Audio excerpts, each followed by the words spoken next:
such sights to show you.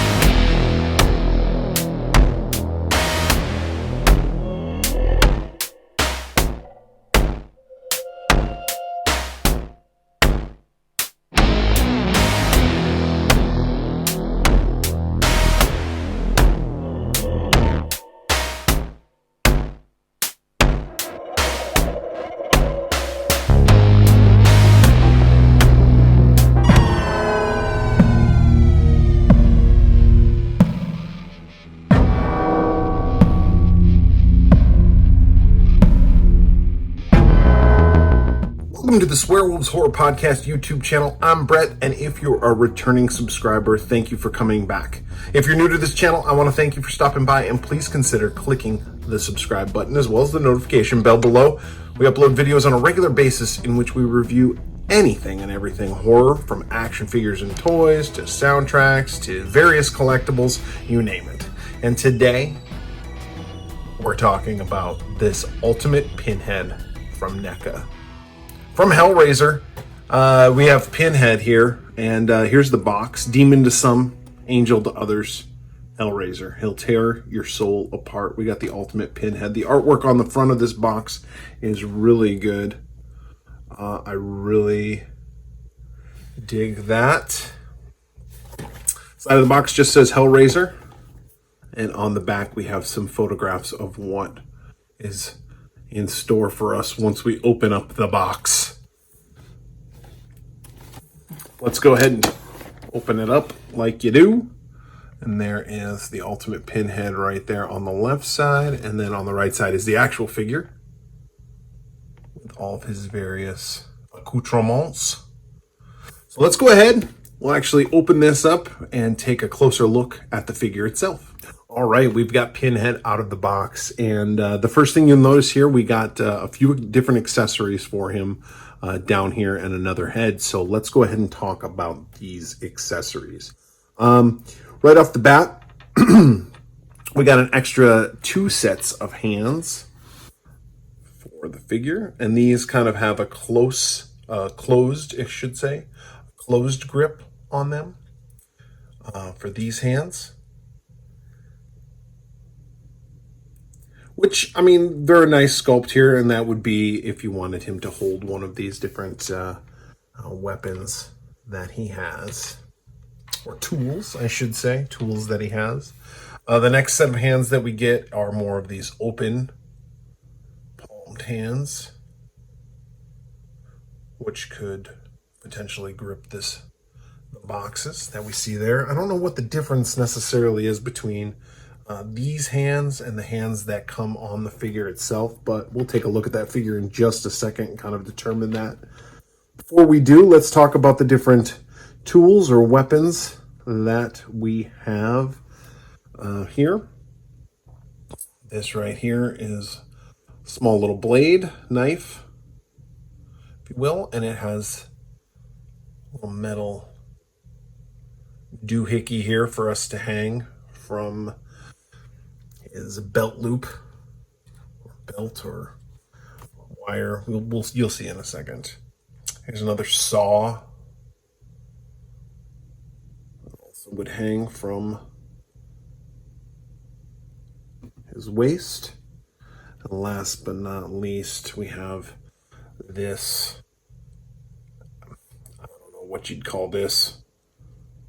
Knife, blade of some sort. Cool looking. Blood splattered all over it. Nice looking weapons there. I don't have any problems with any of those.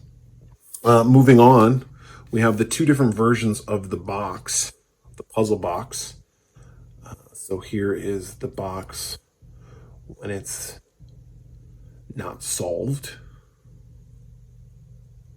And you can see they do a really good job. I'm trying to get enough detail. They do a really good job of replicating that box. It looks really good. And you can see all the different detail in there. I mean, that looks like it just came from the movie itself. So that's that one. And then, of course, this is when the puzzle box has been solved. And that's when the Cenobites come and attack you. Take your soul back to hell. So again, good detail on there with like the gold leaf or the gold shininess right there. Very good attention to detail on that. Finally, before we get into the figure itself, let's look at the alternative head that we have here. This is kind of Pinhead when he has a angry look on his face.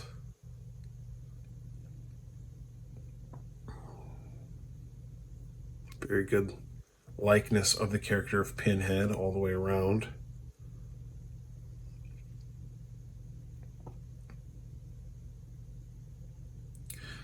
All right, set that aside and let's go on to the figure itself. So this is Pinhead. Very good head sculpt on this one. This is kind of the closed mouth, more relaxed, you know. Hey, how's it going? I'm not so angry right now. Whereas the other head sculpt was more angry. We have his rubber kind of S&M suit that he wears. Here's that little like belt that I was talking about. It's a string and it kind of goes through his navel piercing there. And then down, so we can attach those weapons in just a second.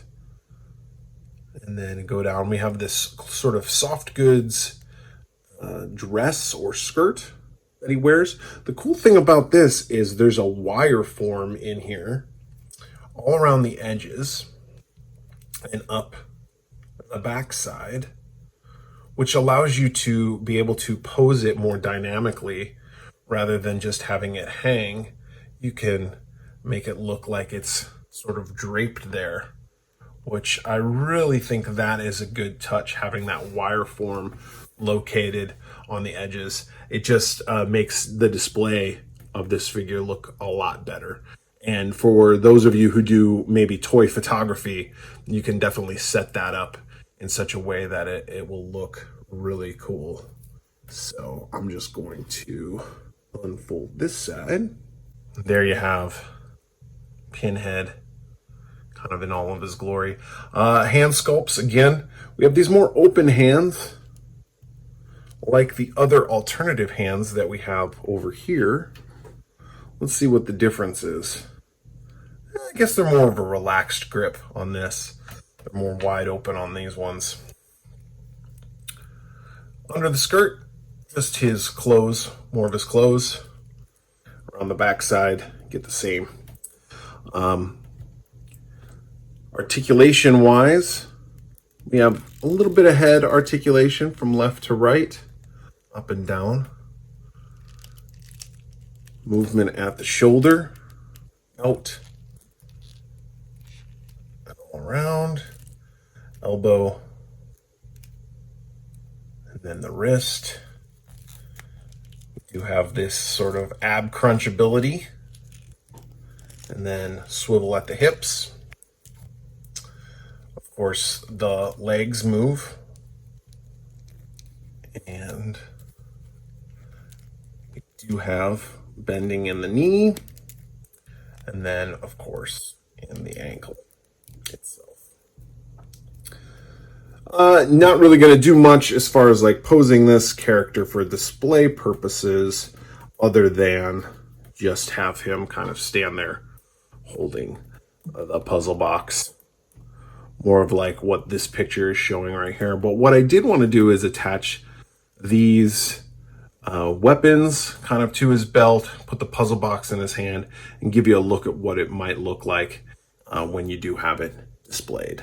All right, so this is what I'm thinking that I will do for display purposes, just kind of having him hold the box.